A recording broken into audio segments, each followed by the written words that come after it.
Handbook for the New Paradigm. Introduction Part 3. It is with careful and focused intent that the reality of this earthly experience is being engineered into a pattern of downward movement into the darker and heavier energies that are at the lower end of the scale, in which the human body can exist.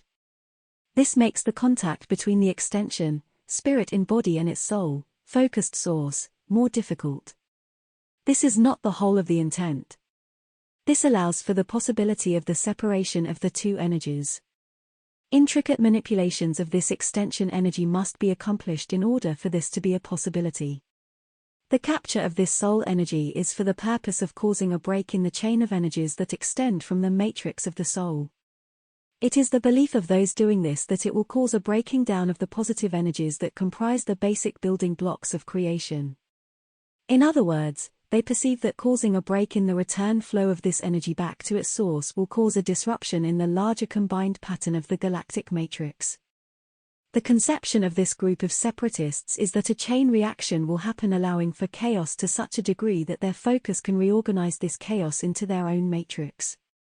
This is quite an arrogant and ambitious undertaking. The plan includes many more quite fantastic steps to follow through to its completion. This is not a plan conceived on a moment's notice. It is one that has been put together over eons of time in your counting. However, since their plans are counter to the controlling parameters within which creation has come into manifested experience, they are unable to take advantage of the processes that also act as fail-safe guards available to the creation for the purpose of preventing this planned procedure from causing such an event. Your logical question is, how has this rebellion been allowed to continue to this point? The free will aspect is what has been exploited as the basis for their ability to manipulate humanity to be the vehicle of their power. Yours is the exact state of consciousness to serve their purpose. You are malleable enough to be influenced into desiring change when pressure is applied to the soul extension connection, and change is exactly what they want. At each critical juncture in the previous cycles, mankind has been influenced to change what was present rather than to desire an entirely new experience. Within the cycles of energy that maintain manifested creation at the various dimensions, there are critical points which allow for changing the vibratory parameters of these dimensions. There is within this opportunity ways that they have worked out to create a downward spiral into heavier energy rather than the lifting of vibration as was intended.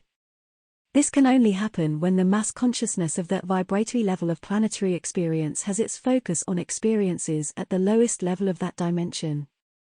As we approach another of these opportunities, you can observe where the mass consciousness is with regard to what you call ethics and character by considering the role models that are currently popular. However, there is a risk for them in their process. There is a point at which their restrictive pressure of controlling the thought processes of the mass consciousness of the planet can backfire, and cause exactly the opposite of what they have planned. This will cause them to miss the opportunity of the final dimensional vibratory change needed for completion of their plans. They have been successful in their use of various techniques enabling them to greatly weaken the soul-human extension connection. Because of technology and greater understanding of the nature of human experience, techniques have been developed that indicate success in the process of separating extension and soul. There is considerable overconfidence in the success of the techniques used on individuals as being applicable to large groups of a critical percentage of the mass consciousness. The results of these experimental successes have them quite intoxicated and already savoring the completion of their divergent goals. However, it is possible to reverse those procedures and reunite the energies into wholeness again, though the complete healing of these beings that have been used as guinea pigs will require much help. The grace of the Creator shall be showered upon those individuals to assure the soul matrix is not distorted. The implications of this picture are many, but do not despair, for in the knowledge of this, you can plainly see that you are not alone in the healing of this situation. It is just that free will is at the essence of how you got yourselves into this situation, and it will be through the use of free will that you will desire to finally do something drastic enough that will get you through it. You have used change to get you out before and it only altered the situation, it did not resolve it completely. In this case, the scenario is such that it is literally do or die, to borrow your vernacular. Within the proper choice of focus lies your salvation. Smile, you are on the winning side.